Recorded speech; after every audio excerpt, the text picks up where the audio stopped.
আচ্ছা কি ভাবছিলা পৃষ্ঠা ভরে ভরে খালি ভাব সম্প্রসারণ লিখবা একটা ভাব সম্প্রসারণের মধ্যে হাজারটা কবি সাহিত্যিকদের উক্তি লিখবা পারলে নিজেরা বানায় উক্তি লিখবা আর তাতেই ভাব সম্প্রসারণে 10-এ 9 পেয়ে যাবা এত সহজ না ভাই আজকের এই ভিডিওতে ভাব সম্প্রসারণ আমি এমন একটা নিয়ম শিখাবো যে নিয়মের মাধ্যমে দুনিয়াতে যত ভাব সম্প্রসারণ রয়েছে সবগুলো ভাব সম্প্রসারণ লিখতে পারবা এবং এই ভাব সম্প্রসারণ নিয়ে তোমাদের মধ্যে যত মিসকনসেপশন রয়েছে সেগুলো আজকের ক্লাসে আমি ক্লিয়ার করে দিব তাহলে চলো দেরি না করে এখনই শুরু করে ফেলি ফার্স্ট অফ অল আমায় দেখতে হবে আজকের এই ক্লাসে কি নিয়ে আলাপ আলোচনা করছি প্রথমত আমরা ভাব সম্প্রসারণ লেখার নিয়ম নিয়ে সম্পর্কে জানবো দেখো ভাব সম্প্রসারণ লেখার কিছু পার্টিকুলার সিস্টেম রয়েছে একটা সিস্টেমেটিক অ্যাপ্রোচ আমাদের অ্যাডপ্ট করতে হবে এই সিস্টেমেটিক অ্যাপ্রোচের বাইরে আসলে যদি আমরা যাই তাহলে ভাব সম্প্রসারণে কিন্তু এভারেজে গড় পড়তা আমরা 5 থেকে 6 এরকম মার্ক পাবো বাট না আমাদের এরকম মার্ক পেলে হবে না আমাদের অ্যাটলিস্ট 8-9 পেতে হবে সো এটার জন্য কি কি নিয়ম ফলো করতে হবে সেটা আজকে ক্লাসে শিখিয়ে দিব এবং এই নিয়মটাকে ফলো করে আমরা একটা নমুনা ভাব সম্প্রসারণ দেখাবো বোর্ডে আসা ভাব সম্প্রসারণ সমাধান আমরা হলো গিয়ে দেখবো আজকে পাশাপাশি খাতায় একটা ভাব সম্প্রসারণ আসলে কিভাবে থাকা উচিত সেই বিষয়টা নিয়ে আমরা আলাপ আলোচনা করব ওকে তো ফার্স্ট অফ অল আমরা দেখি ভাব সম্প্রসারণ লেখার যে নিয়ম ওকে প্রথমত ভাব সম্প্রসারণ তোমার 3 থেকে 4 পৃষ্ঠা লেখা ভালো অর্থাৎ তোমাদের যে পরীক্ষা হলে টাইম টেবিলটা থাকে সেই টাইম টেবিলের জন্য ভাব সম্প্রসারণের ক্ষেত্রে কেউ যদি 20 মিনিট সময় বরাদ্দ রাখে তাহলে সে খুব সহজেই কিন্তু 3 থেকে 4 পৃষ্ঠা লিখতে পারবে মানে এক একটা পৃষ্ঠা যদি 5 মিনিট ধরেও কেউ লেখে তাহলে কিন্তু খুব সহজেই আমার দেখো 4 পৃষ্ঠার মতো লেখা হয়ে যাচ্ছে তো স্টুডেন্ট একটা জিনিস মনে রাখবা ভাব সম্প্রসারণের জন্য পরীক্ষা হলে 20 মিনিট সময় আমার অবশ্যই বরাদ্দ রাখতে হবে এবং এই 20 মিনিটে আমি খুব ইজিলি 3 থেকে 4 পৃষ্ঠা ভাব সম্প্রসারণ লিখতে পারবো একটা জিনিস আমরা যদি 3 পৃষ্ঠার কম লিখি তাহলে কিন্তু ভাব সম্প্রসারণ নাম্বার আমার ধীরে ধীরে কমতে থাকবে তাই কখনো ভাব সম্প্রসারণ আমরা 3 পৃষ্ঠার কম লিখবো না ন্যূনতম 3 পৃষ্ঠা লিখতেই হবে এরপরে দেখি কোনো প্রকার উক্তি দেওয়া যাবে না ভিডিওর শুরুতে যেটা হয়তো বললাম যে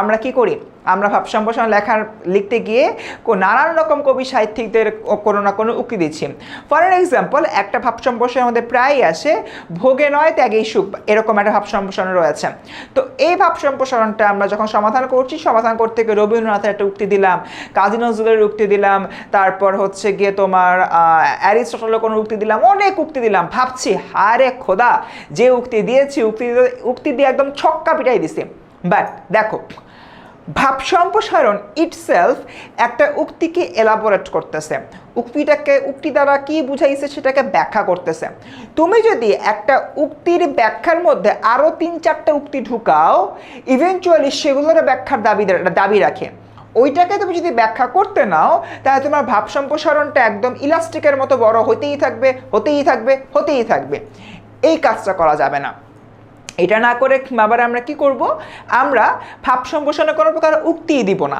এটা হলো প্রধান কথা এবং সেকেন্ডলি ভাব সম্প্রসারণ লেখার সময় আমরা যেই টপিকটা আসছে ওই টপিকটাকে নিজের মতো করে এলাবোরেট করব ওই টপিককে জাস্টিফাই করতে অন্য কোনো উক্তি আনা মানে সেটাকে আবার মানে রি-এক্সপ্লেন করা লাগবে যেটা টাইম কনজিউমিং এবং তোমার ভাব সম্প্রসারণকে অন্য দিকে নিয়ে যাবে এই কাজটা তাই আমরা কখনোই করব না এরপর দেখি 3 প্যারায় লিখতে হবে তার মানে প্রথম প্যারায় মূল ভাব পরেরটা সম্প্রসারিত ভাব তারপরে প্যারায় মন্তব্য বাট এই যে আমি এখানে টাইটেলগুলো দিলাম প্যারার মূল ভাব সম্প্রসারিত ভাব মন্তব্য এই ধরনের কোনো মানে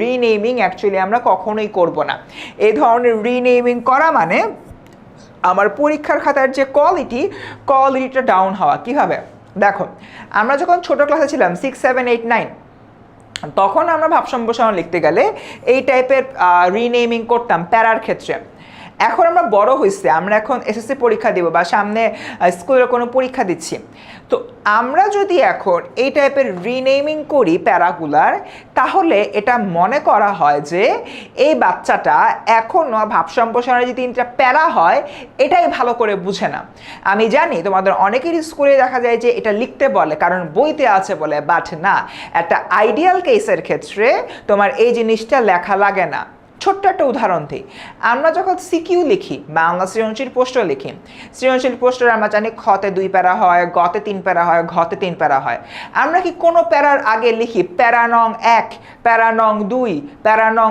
3 প্যারা নং 4 এরকম লিখি না তো আমি জাস্ট নর্মালি প্যারা করে লিখে যাই না এক্স্যাক্টলি একই কারণে ভাব সম্প্রসারণের ক্ষেত্রে মূল ভাব সম্প্রসারিত ভাব এবং মন্তব্য দেওয়া যাবে না বোর্ডের যে পরীক্ষকরা তারা কিন্তু অনেক অভিজ্ঞ থাকেন।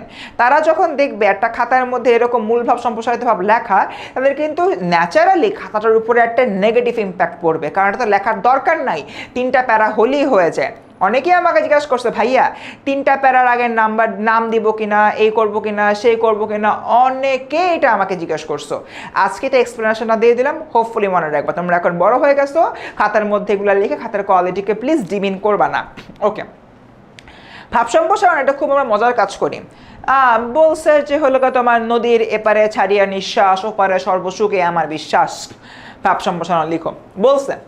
এখন মজার ব্যাপার হচ্ছে আমি কি করলাম, আমি এই জিনিসটা হলো ব্যাখ্যা করতে গিয়ে বা এই জিনিসটা লিখতে যেয়ে অন্য একটা উদাহরণ নিয়ে কথাবার্তা হয়তো বলতেছি, যে মানুষ যেখানে হচ্ছে গিয়ে সুখ, মানুষ যেখানে থাকে সে সেখানে কোনো সুখ খুঁজে পায় না, সুখ খোঁজার জন্য তার অন্য জায়গায় যাইতে হয়, ইত্যাদি ইত্যাদি আমরা হলো বললাম।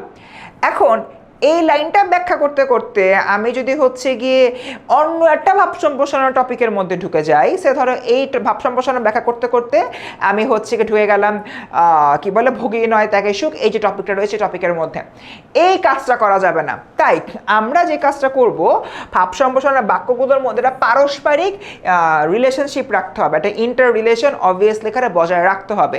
এটা যদি বজায় না রাখো তাহলে কিন্তু একদমই হবে না, ঠিক আছে? গেল। এরপর দেখি প্রশ্নের ভাব সম্প্রসারণের শিরোনাম থাকবে, এটা অবভিয়াসলি খাতায় তুলতে হবে, এবং এটা যে খাতায় তুলবা কিনা তুমি কি কালিতে খাতায় তুলবা, ব্লু পেন। অনেকে হচ্ছে মনে করো যে ভাইয়া ব্লু পেন ইউজ করবো কি করবো না, বোর্ডের টিচাররা কিভাবে দেখবে কি দেখবে না। ভাই সোজা কথা, ব্লু পেন আর ব্ল্যাক পেন এই দুইটা পেন পরীক্ষার হলে পরীক্ষার খাতায় ইউজ করার পারমিশন রয়েছে। অ্যান্ড ব্লু পেনটা ইউজ করাই হয় হাইলাইট করার জন্য, ব্লু পেনটা ইউজ করাই হয় তোমার খাতাটাকে সুন্দরভাবে রিপ্রেজেন্ট করার জন্য, বুঝছি? সো আমরা যেহেতু একটা খাতার পেছনে এতটা শ্রম দিচ্ছি, তাহলে কেন না অবভিয়াসলি আমাদের ব্লু পেনটা যদি আমরা চাই ইউজ করব, ঠিক আছে? ওকে, বাট আমি সবসময় রেফার করি ব্লু পেনটা ইউজ করার জন্য। এবার আসলে আমরা নমুনা ভাব সম্প্রসারণ দেখি। এই যে স্বদেশের উপকারে নেই জানমন, কেতারে মানুষ বলে পশু সেই জন, এবং দেখো এটা কিন্তু অনেকবার আসছে বোর্ডে। এবার দেখো পরীক্ষার হলে এই সবুজ কালিতে যা লিখছে এরকম প্রশ্ন থাকবে, নিচের টপিকের উপরে ভাব সম্প্রসারণ লিখো, তারপর টাইটেল দিয়ে দিবে। এরপর তুমি পরীক্ষার খাতায় ফার্স্টে নীল কালি দিয়ে টাইটেলটা লিখবা, তারপর নীল কালি দিয়ে ভাব সম্প্রসারণ এই পাঠটুকু লিখবা। আমার স্লাইডে যেগুলা নীল কালি দিয়ে লেখা ওগুলা খাতায় তুমি নীল কালি দিয়ে লিখবা, ঠিক আছে? এরপর প্রথম প্যারা যে মা থেকে শুরু করে মনুষ্যত্বের বিকাশ ঘটে না, 1 প্যারা। তারপর দেশপ্রেম, এখান থেকে হচ্ছে শুরু করে আমরা দেখো পরবর্তীতে যে এতটুকু পর্যন্ত রাখলাম আরেকটা প্যারা, দেন আরেকটা প্যারা শেষ। এবং দেখো এখানে আমরা মূল ভাব নিয়ে আলাপ আলোচনা করছি, এখানে আমরা মূল যে তোমার ভাব সম্প্রসারণটা রয়েছে ভাব সম্প্রসারণটা নিয়ে আলাপ আলোচনা করছি। সো এই ক্লাসটাতে আমরা আসলে কি দেখালাম জানো, আমরা দেখেছি স্ট্রাকচারটা, একটা ভাব সম্প্রসারণ কীভাবে লিখতে হয়। এবং আমার পুরা ভাব সম্প্রসারণের মধ্যে দেখছো কোনো যে উক্তি নাই, উক্তি না দেওয়ার কারণই এটা, কারণ উক্তিরও তখন ব্যাখ্যা করতে হবে। ভাই এই উক্তির ব্যাখ্যা করতে গেলে তুমি তোমার আসল ভাব সম্প্রসারণ থেকে বাইর হয়ে আসবা। সো এইটা কখনো হচ্ছে করবা না। আমরা 3টা প্যারায় লিখবো এবং কোনো প্যারার আগে মূল ভাব, সম্প্রসারিত ভাব, সিদ্ধান্ত বা উপসংহার এই টাইপ কথাবার্তা লেখা যাবে না। বিঘ্ন, ঠিক আছে? গেল।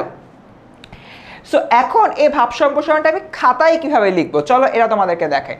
সো একদম খুবই সুন্দরভাবে আমি এখানে নিয়ে আসছি। প্রথমত তোমার প্রশ্নের নাম্বারটা লিখতে হবে। দেখো যে 10 নং প্রশ্নের উত্তর নীল কালিতে লিখবা। ভোগে নয় ত্যাগেই প্রকৃত সুখ, তোমার এই টাইটেলটা ভাব সম্প্রসারণ সেটাও নীল কালিতে লিখবা। তারপর ভাব সম্প্রসারণ এই শব্দটা নীল কালিতে লিখবা। তারপর এখান থেকে এতটুকু আমার প্রথম প্যারা, জগৎবাসীর এখান থেকে শুরু করে আমাদের এই যে উচিত এই পর্যন্ত দ্বিতীয় প্যারা, ভোগী থেকে শুরু করে এই পর্যন্ত হচ্ছে গিয়ে আমার তৃতীয় প্যারা। এইভাবে বাবারা আমরা 3টা পার্টিকুলার প্যারায় একটা ভাব সম্প্রসারণ লিখব। একটা ছোট কথা বলে ক্লাসটা এখন আমরা শেষ করব। ভাব সম্প্রসারণ তুমিও লিখবা, তোমার একটা বন্ধুও লিখবে, সেও 4 পৃষ্ঠা লিখবে, তুমিও 4 পৃষ্ঠা লিখবা। পার্থক্যটা ডিটারমাইন হবে কোন জায়গায়, এই সকল জায়গায়। তুমি এই যে টাইটেলটা ঠিক মতো তুলেছো কিনা, ভাব সম্প্রসারণ কথাটা লিখেছো কিনা, মূল ভাব, সম্প্রসারিত ভাব, মন্তব্য এগুলা বাদ দিয়ে ভাব সম্প্রসারণ লিখছো কিনা, ভাব সম্প্রসারণের ভিতরে হঠাৎ করে আকাশ বাতাস থেকে একটা উক্তি ঢুকাই দিছো কিনা, সেই উক্তিটা যদি ঢুকাও তাহলে উক্তিটা ব্যাখ্যা করছো কিনা, উক্তিটা ব্যাখ্যা করতে যে মূল ভাব সম্প্রসারণ থেকে বাইরে বের হয়ে গেছো কিনা। এই যে ছোট ছোট বিষয়গুলো, এই ছোট ছোট বিষয়গুলো বেসিক্যালি পরীক্ষার হলে তোমার যে সম্পূর্ণ বিষয়টা রয়েছে তোমার সম্পূর্ণ বিষয়টাকে ডিটারমাইন করবে। তো বাচ্চারা একটা জিনিস হলো মনে রাখবা, ভাব সম্প্রসারণ এত বছর ধরে যেভাবে লিখে আসছো সেগুলাই আমাদের মাথায় থাকবে, বাট এই যে ছোটো ছোটো কিছু পয়েন্টার ধরাই দিলাম, এই পয়েন্টারগুলো আমরা সবসময় মাথায় রাখবো এবং মাথায় রেখে ভাব সম্প্রসারণ লিখবো। তাহলে চলো ক্লাসটা রিক্যাপ করি। প্রথমত ক্লাসের শুরুতে ভাব সম্প্রসারণ লেখার নিয়ম শিখেছি। লেখার নিয়মের মধ্যে কয়েকটা কি পয়েন্টার নিয়ে আলোচনা করেছি। নাম্বার 1, 3 থেকে 4 পৃষ্ঠা লিখতে হবে। নাম্বার 2, 20 মিনিট সময় হাতে রাখবো। নাম্বার 3, কোনো প্রকার উক্তি দিব না। নাম্বার 4, ভাব সম্প্রসারণের টাইটেলটা হচ্ছে আমি ব্লু কালির পেনে লিখবো। অ্যান্ড নাম্বার 5, ভাব সম্প্রসারণের ভিতরে কোনো প্রকার আমরা উক্তি দিচ্ছি না। মোস্ট ইম্পর্টেন্টলি নাম্বার 6, আমরা মূল ভাব, সম্প্রসারিত ভাব, মন্তব্য এই টাইপ কোনো প্যারার নেমিং করব না। সেকেন্ডলি ক্লাস যেটা শিখলাম একটা হচ্ছে তোমার নমুনা ভাব সম্প্রসারণ দেখেছি, এবং থার্ডলি একটা খাতায় কীভাবে লিখতে হয় সেটা হলো দেখেছি। একটা কথা বলতে ভুলে গেছিলাম, সেটা আমি আবারও বলছি, ভাব সম্প্রসারণ তুমি খাতার বাম পেজ অথবা ডান পেজ যেখান থেকে খুবই শুরু করতে পারো, এটা নিয়ে কারো কোনো মাথা ব্যথা নাই। সো এইটা একদম ফ্লেক্সিবল, যে যেভাবে পারো সেখান থেকে শুরু করবে। But point to be noted, ন্যূনতম 3 পৃষ্ঠা লেখা কিন্তু বাঞ্ছনীয়, ঠিক আছে? তো স্টুডেন্ট, দ্যাটস ইট। হোপফুলি ক্লাসটা খুব ভালো লেগেছে। যারা এই ক্লাসটা বুঝেছো এবং মনে করেছো অনেক বেশি প্রয়োজনীয়, শেয়ার করো ফ্রেন্ডদের কাছে বা নিজের কাছে সেভ করে রাখো, অ্যান্ড কমেন্টে জানিয়ে দাও নেক্সট তুমি কোন টপিকের উপরে ক্লাস চাও। তুমি যে টপিকের উপরে ক্লাস চাইবে সেই টপিকের উপরেই আমি এই প্লেলিস্টে আরও একটা ভিডিও সংযোজন করে দেবো। সেই পর্যন্ত সবাই ভালো থেকো। আসসালামু আলাইকুম। দেখা হচ্ছে পরবর্তী ক্লাসে।